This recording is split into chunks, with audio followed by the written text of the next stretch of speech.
ಕನ್ನಡಿಗರಿಗೆ ಸ್ವಾಗತ. ನೀವು ನೋಡ್ತಾ ಇದ್ದೀರಿ ವಿವಿ ನ್ಯೂಸ್ ಕನ್ನಡ. ನಾನು Akshata Kulkarni. Big boss Kannada season 12ರ ವಿನ್ನರ್ ಆಗಿ ಹಳ್ಳಿ ಹೈದ ಗಿಲ್ಲಿ ನಟ ಹೊರಹೊಮ್ಮಿದ್ದಾರೆ. ಗಿಲ್ಲಿ ನಟನಿಗೆ ಎಲ್ಲಾ ಕಡೆಗಳಿಂದ ಶುಭಾಶಯಗಳ ಮಹಾಪೂರ್ವೆ ಹರಿದು ಬರ್ತಾ ಇದೆ.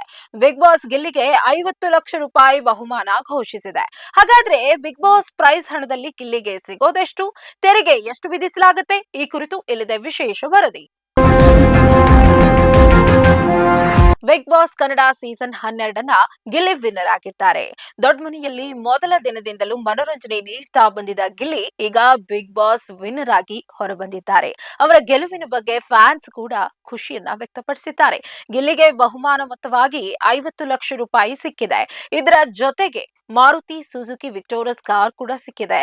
ಸುದೀಪ್ 10 ಲಕ್ಷ ರೂಪಾಯಿ ಘೋಷಿಸಿದ್ದಾರೆ. ಇಲ್ಲಿ ಗಮನಿಸಬೇಕಾದ ವಿಷಯ ಅಂದ್ರೆ ಇದರಲ್ಲಿ ಸಂಪೂರ್ಣ ಮೊತ್ತ ಅವರಿಗೆ ಸಿಗೋದಿಲ್ಲ ಅನ್ನೋದು. ಬಿಗ್ ಬಾಸ್ ಅಲ್ಲಿ ಸ್ಪರ್ಧಿಸಿದ್ರೆ ಸಾಕಷ್ಟು ಜನಪ್ರಿಯತೆ ಸಿಗುತ್ತದೆ. ಅದರಲ್ಲೂ ಗೆದ್ದವರಿಗೆ 50 ಲಕ್ಷ ರೂಪಾಯಿ ಸಿಗುತ್ತದೆ.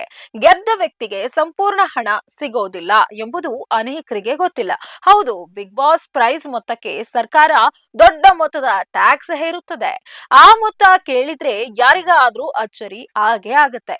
ಮನೋರಂಜನೆ ಕ್ಷೇತ್ರದಲ್ಲಿ ಸಿಗೋ ಬಹುಮಾನ ಮೊತ್ತಕ್ಕೆ ಸರ್ಕಾರ ಬರೋಬ್ಬರಿ 30% ಟ್ಯಾಕ್ಸ್ ವಿಧಿಸುತ್ತದೆ.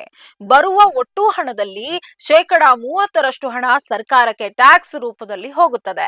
ಈ ಟ್ಯಾಕ್ಸ್ ಮೊತ್ತವನ್ನ ಸಂಸ್ಥೆಯವರು ಕಡಿತ ಮಾಡಿಯೇ ವಿಜೇತರಿಗೆ ನೀಡ್ತಾರೆ.